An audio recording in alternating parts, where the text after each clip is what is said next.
Good morning, happy Sunday to you. Welcome to another episode of InstaChurch, a place where I try and touch the quarantined in a different kind of way. Quarantine jokes. Today we ponder this idea. Hell is truth seen too late. Thomas Hobbes wrote that. Let's go back to 1941. Pearl Harbor's just been bombed. 9 hours later, the Philippines have been invaded. Japan is trying to avoid a fate, the same fate the Chinese had been suffering with the Qing dynasty, where some people describe that era for them as a bullfighter who'd been gored on all sides, bleeding out, hemorrhaging everywhere. Their dynasty was just being picked apart. They'd been losing battles at sea. There was uprisings everywhere, civil war. Japan wanted to avoid that fate by strengthening their country, so they decided to go to war with, and at the time, the U.S. wasn't a superpower. It was sort of, you could almost consider it like a second tier, B-tier power, so it made sense at the time for them to try and sort of assert some dominance in the world. And by 1944, the U.S. and some allies decided to invade some archipelagos in the Philippines, Lubang Island. Lubang Island was a key position for Japan, and they knew it. So they'd sent some people down there, and one of those people was Hiro Onoda, a young kid who in his early 20s decides to he took on like an intelligence role. He was specialized in like guerrilla fighting, guerrilla warfare, those kind of tactics. And he'd been sent along with others to defend that island, and they were pretty swiftly beaten by the Allied forces when they beached. So he decides to take a couple friends. So he and three others, they disappear into the jungle, and they begin a campaign of guerrilla warfare that, for Hiro, lasted 29 years. He didn't emerge from the island and surrender until 1974. So he'd spent 29 years on that island waging a war that wasn't being fought. In October of 1945, leaflets were dropped on the island by the U.S. declaring that the war was over, because they knew that people were still there, cut off from communication, and needed to be made aware. So they dropped leaflets. Hiro and his comrades, they find these and they decide this is propaganda. This is not true. So they keep fighting and waging war. What this tells us, I think, what we can learn from this is that our human systems fail us. Our human systems leave us chasing ghosts, sometimes for decades. And as real as it might feel for us that this war is being waged, that the battles that we're fighting have purpose, I think we can look at this and see that our human systems fail. So the question I have for you is, what systems, what battles, what wars are we fighting in our lives that are purposeless wars that we can consider, maybe reconsider, and surrendering? I can think of several, and in my own life, addiction, career, the pursuit of the material, even fame. I think for a lot of people, we live in a culture now that has made fame a war worth waging. You know, I mean, yes, on one hand, you know, people can make careers out of being influencers. But I think there's this allure. It's like this shiny lure that draws people in, and most will never find it. And the others, when they do, I think for a lot of people, myself included,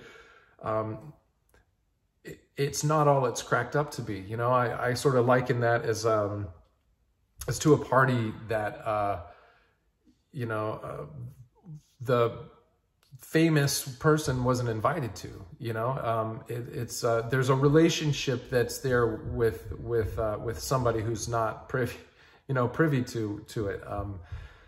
It's sort of a shadow of a real relationship. So, you know, I think fame is another. You know, there's just and we live in a culture that people, kind of everybody has the opportunity to chase that. So I just think there are many systems in place today that we've set up as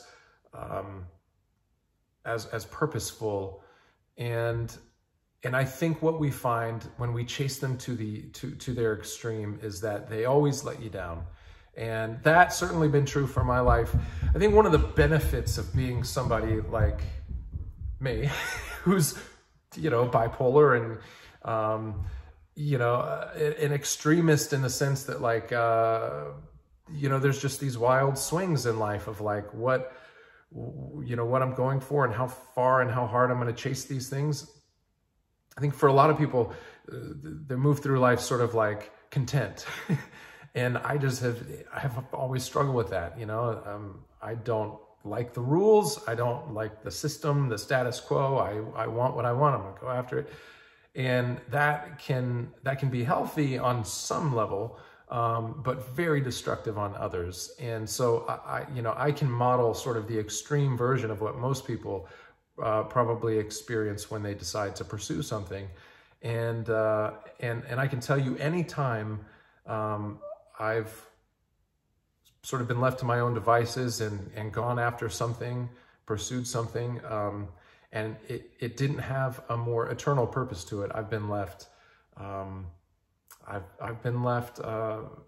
know, suffering at the end of it. So I think that's worth reflecting on. And we can parallel this soldier to another. And for that, we'll go back to Matthew 8. So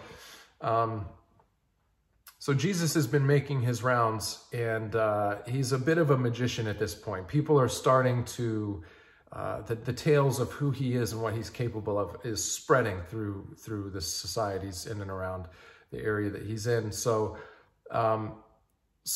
now even non-Jewish people are approaching him. A Roman centurion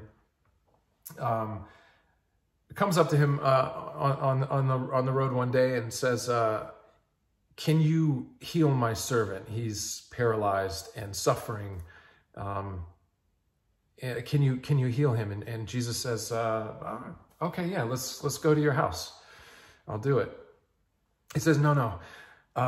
Look, I have servants too under my command. I tell this one to go, and he does, and I tell this one to come and do this or that, and he does, and it's done. And I know the same is true for you. So if you only say the word, he'll be healed."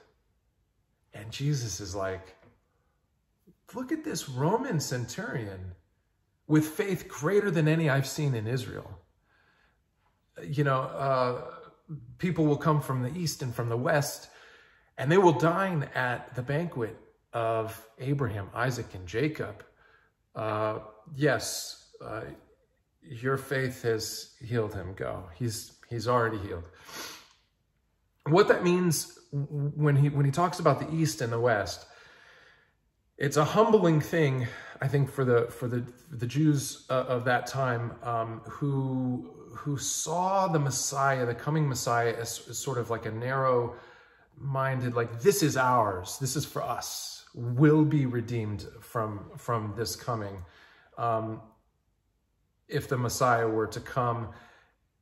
And what Jesus is saying is like, no, I extend this power to any believer from the east and the west. That means anybody outside of these tribes. These people will be with the fathers of this religion, you know, Moses, Abraham, Isaac, Jacob. They'll be at the same table, at the same place. They will also inherit these promises.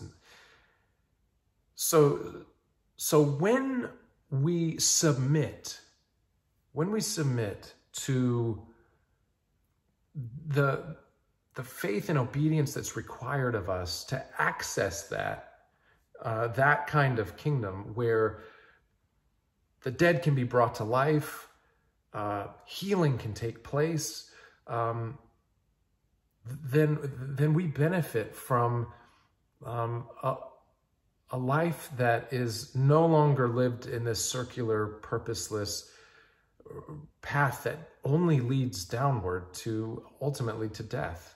So, I'll leave you with this. One of my favorite passages, and I think especially for a time like this when everybody's uncertain of everything, and our human systems seem to be failing us everywhere. The economy tanking and can't be trusted. I've got friends that have lost millions in the stock market just by this aggressive downturn, and you know, all the things that held us secure. You know, even going grocery shopping, getting some toilet paper is like an impossible task right now. There is a lack of certainty in our human systems, and I think it calls us to consider a system that is supernatural, that is above and beyond humanity and its inability to really, you know, save a life. You know, the temporal perspective. Proverbs 3, chapter 3, verse 4 and 5. Trust in the Lord with all your heart, rely not on your own understanding. In all your ways, submit to him, and he will renew your strength. That to me is something that, like, especially in these times, you kind of lean on that and go like, okay, I can feel okay because I'm not relying on myself to save myself. Like, I've tried that, it didn't work. And there is a person who modeled for us a way to live, and who offers us grace and the ability to enter into and invite a new system in and around us now that is greater than our own, that will not fail us, that won't leave us running in circles for 29 years, waging wars against shadows. So hell is truth seen too late. But we can choose right now to see it and course correct before that painful realization that we've been fighting ghosts.